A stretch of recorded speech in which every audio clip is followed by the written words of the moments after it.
We're now ready to install our CPU cooler, and we're going to need to grab the bag labelled Intel.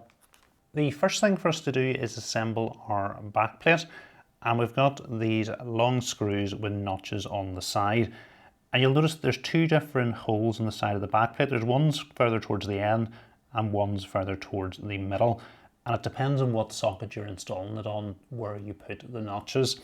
So we've got an LJ1851 socket, and likewise you've got an LJ1700 socket. You're going to want to have the little notches facing all the way towards the outside in this outer slot.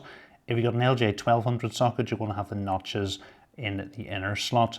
So with the notches facing out the way, we're going to lower this through the hole, and it's simply going to fall down into place. We can turn it over and take one of these little rubber bands and simply push it down over the top. And that's then going to hold this in place. Okay, so I've done the same thing with the other three corners, and then we can simply turn our backplate over and it should fall down through the holes. Then we've got one of these spacers to go over each corner. And you'll notice in this bracket we've got a little arrow pointing towards the CPU, and there's two different holes on it. The hole label 1 towards the outer side is the one we're going to use, and it's for LGA 1851 or 1700 sockets. If you've got an older LGA 1200 socket, it's the inner holes. So we'll go ahead and line it up with the outer holes, and we'll put the one on the other side as well. And then we can put one of these thumb screws onto each corner, and then we can tighten them up with a screwdriver. For an AMD motherboard, the first thing to do is remove the stock clips. They're each held on with 2 screws. Then you're going to want to put one of the plastic spacers onto each corner. Then you're going to want to get the bag labelled AMD. Then we've got one of these brackets to go onto each side. There is a U for upper and a left for lower, and an arrow pointing towards the CPU, so it is only going to go on one way round.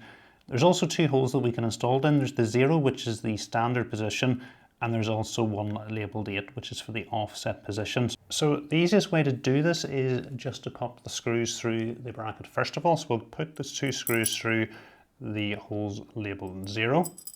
Then we can lower them down through the spacers and into the motherboard, and we'll just tighten them up loosely by hand first of all. And then the same thing on the other side. And then we can secure with a screwdriver.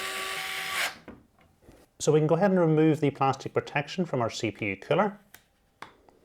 And you'll notice that we've got thermal paste pre-applied to the cold plate, so take care not to damage this during the installation. So then we're going to make sure we've got the BQAT logo the correct way up, and then we'll go ahead and line the brackets up on our CPU cooler with the brackets on our motherboard.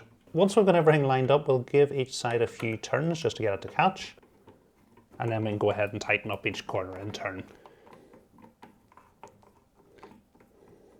Next, we can go ahead and set our fan onto our CPU cooler, and then we'll take the wire clips, pop them through the holes in the fan. We'll line the cooler up with a heatsink, and then we just need to pull on this little bit of wire clip, and that's going to lock it into place. And again, we'll just make sure the fan is straight on the cooler, and then we can pull back here to lock it into place. At the top right of the motherboard, we've got 2 fan headers. The back one here is our CPU fan header.